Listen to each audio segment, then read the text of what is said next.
David Enser is another familiar face for those of you from the RES Forum.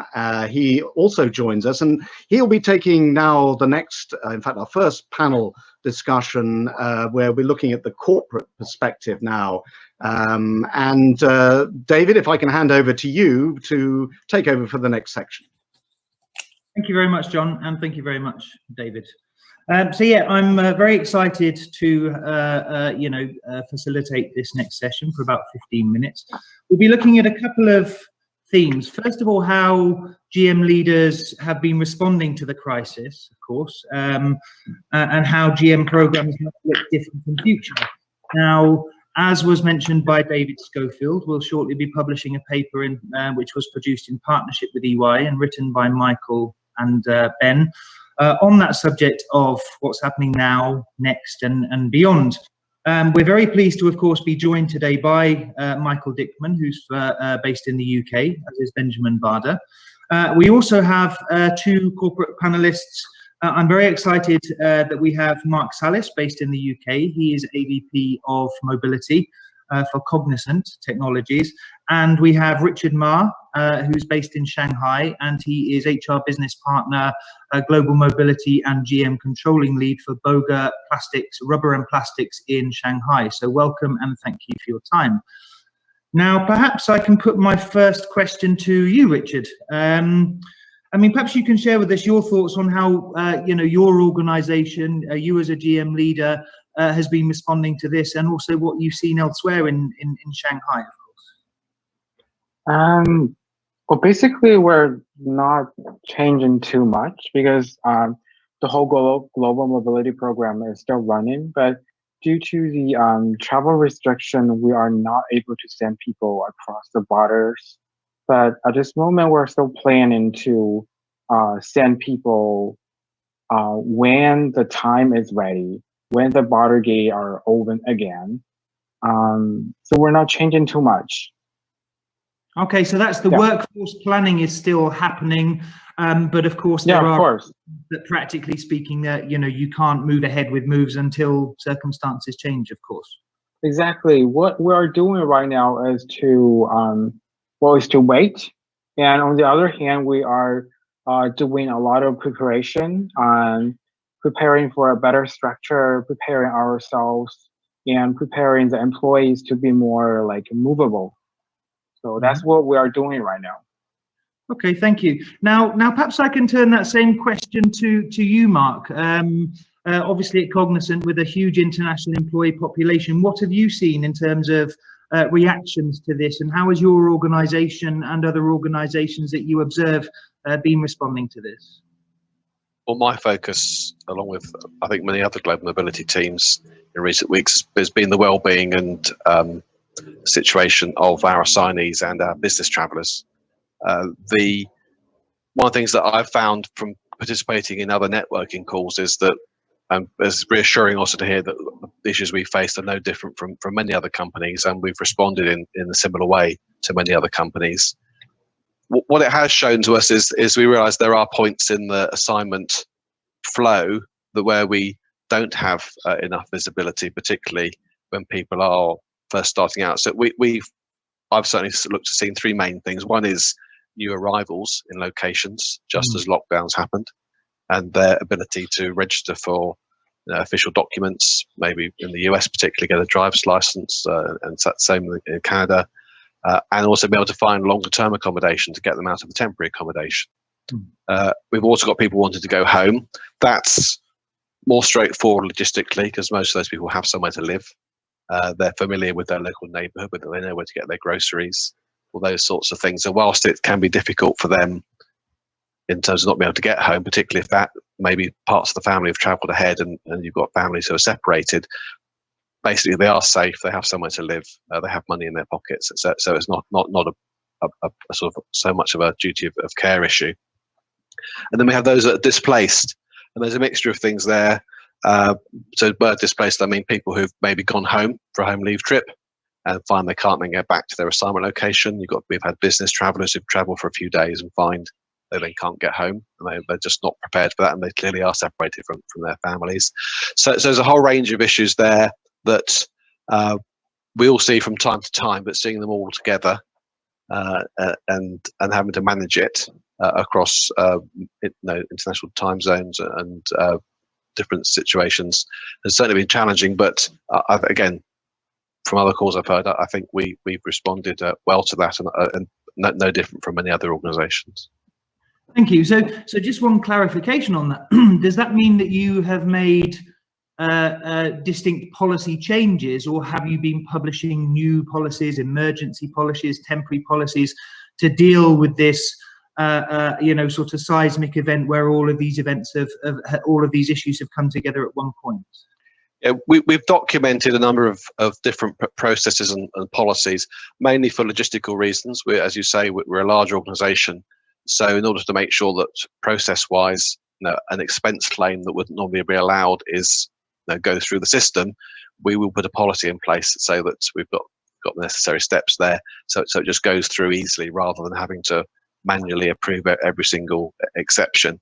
So yes, we've written a number of extra policies over the last couple of months, but which has been good also for the profile of Globe Mobility, because we have been more of a strategic partner, a proactive partner. We've had direct access to our executive leadership on many issues. So that's positive. Also looking to the future in terms of our seat at the table, discussing things going forward. Thank you. Perhaps I can then put the same question to Ben and to Michael, our academics, in terms of what you've seen from HR responses to this. Perhaps Michael, you'd like to go first? Yeah. Okay. Thanks, David, and hello, everyone.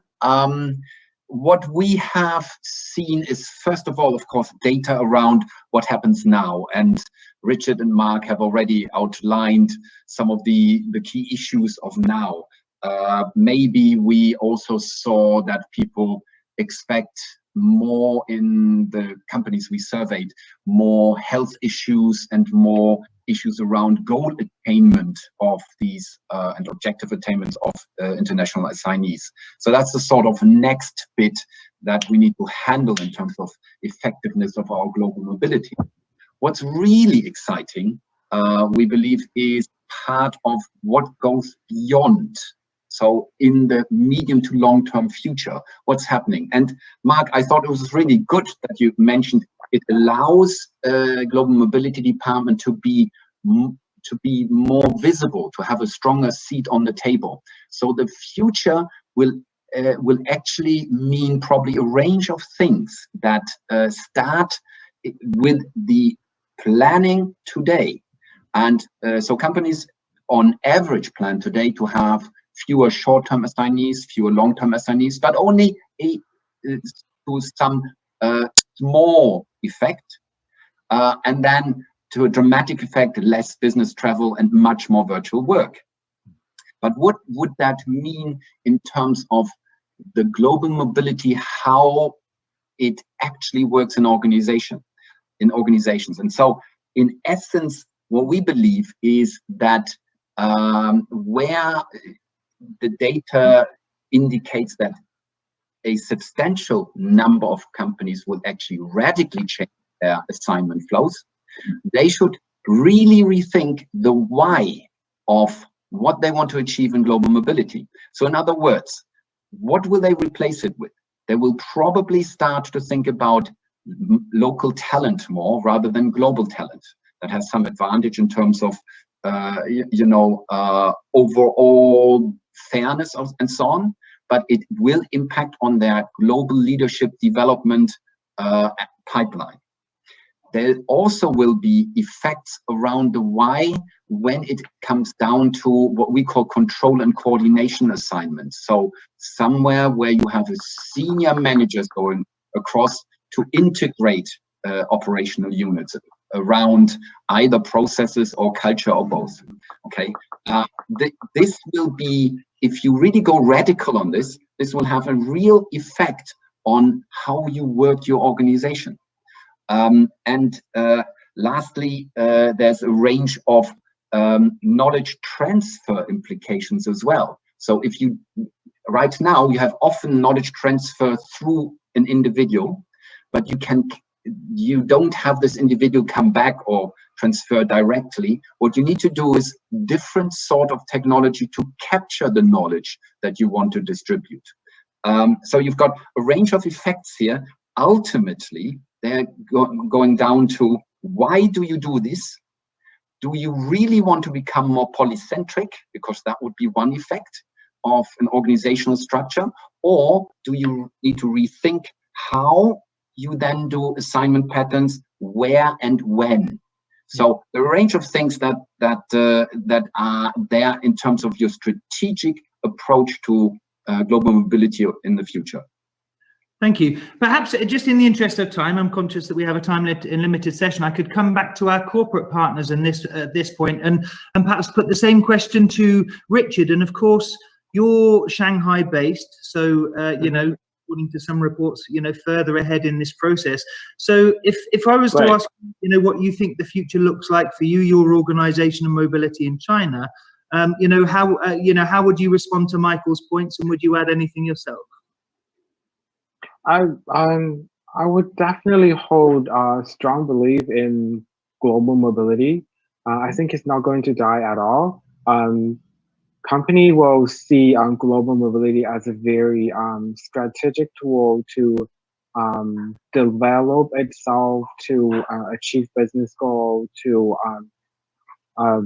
like other gentlemen said, to transfer technology, to transfer knowledge.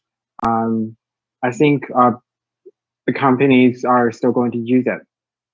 Okay. Yeah. And Mark, would you say that you agree with that point? Do you know, what's your sort of predictions for the future in terms of the long-term impact of this, both in your ways of working, Cognizant's way of working, and of course the broader industry?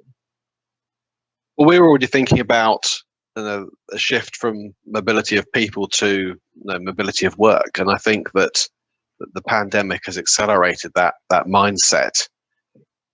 And also seeing more pressure in terms of the so-called work from anywhere approach, and some of the sort of the other technology companies like Twitter, you heard about SAP, work from home, for example. Lots of small digital companies that do this already, where people work from anywhere. But of course, the challenge there is to find a way to do that that aligns with immigration, corporate tax risk, VAT, payroll, social security, all the boring bits, but that matter, unfortunately, from a compliance point of view. And I think it's particularly problematic where you have someone who maybe is doing some work for a country and they want to be on that country's payroll because they've got a higher level of reward in that country. And so I think it may be we need to start our reward colleagues to think more about the value of the work performed should drive someone's salary rather than the location that they're doing it from, and the salary scales in that particular location. I think that'd be kind of a challenge, but that's one way around that particular issue.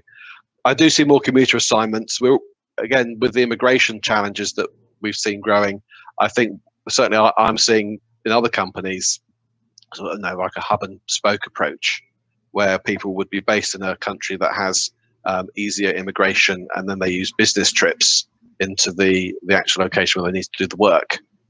So I think that sort of thing will happen as well. And also on the housekeeping side, I think we're also going to be paying more attention to business continuity going forward, the stability of our vendors, the security of the money we give to a vendor as part of an expense management program in case they go out of business. Those sorts of things as well, I think, will be higher on the radar, at least over the next couple of years, whilst the pandemic remains in people's minds.